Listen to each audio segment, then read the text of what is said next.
It's Gypsy Man, and what I want to explain today and demonstrate is the Glock Performance trigger in my Glock 34 and compare it to the Glock Performance trigger in my Glock 45.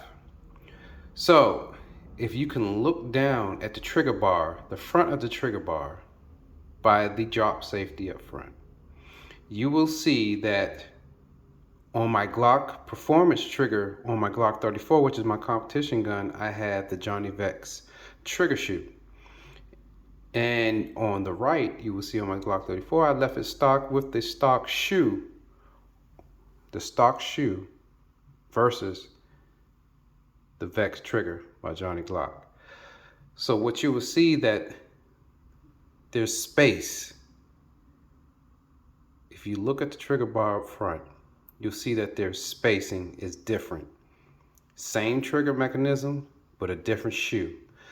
What I've noticed with the Johnny Glock trigger shoe is that it preloads the trigger, giving you a shorter take up, and you're very quick on the wall, same 3.5 trigger break. And there's a longer pre-travel to the wall with the 45 with the stock shoe that comes on a Glock Performance trigger. I prefer the Glock Performance trigger because it's just a great trigger and it was time. What you'll notice also is on the drop safety, you'll see that in my 45, it's fully engaged all the way into the recess for that drop safety. If you look at my 34, it's not fully engaged all the way into that recess for that drop trigger. Although it still works, it's still safe. You can drop this pistol and it will not go off. But it is reassuring to know that with the OEM Glock Performance trigger that it is fully recessed into that drop safety recess. If you see it on the right, compared to on the left, where there is space, where it is preloaded to fire when you get to that wall a lot quicker, it's going to go right off. That trigger is very sensitive compared to the pre-travel, which gives you more safety. Now, my EDC is on the right, the Glock 45. I can carry this gun safely and not have to worry about anything.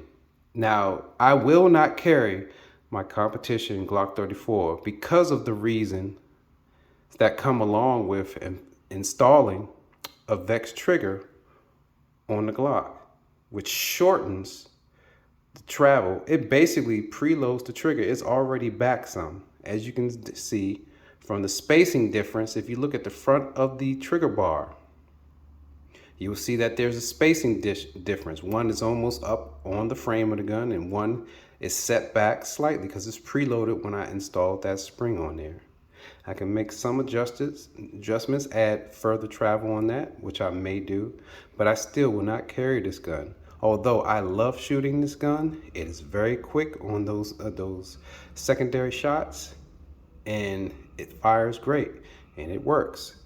I'm confident with it. But I just wanted to demonstrate to people the difference in the safety mechanisms that still work, I'll tell you. But I am very reluctant to carry this gun as my EDC. And it's very large, so I wouldn't do that anyway. But the Glock 45, I love it.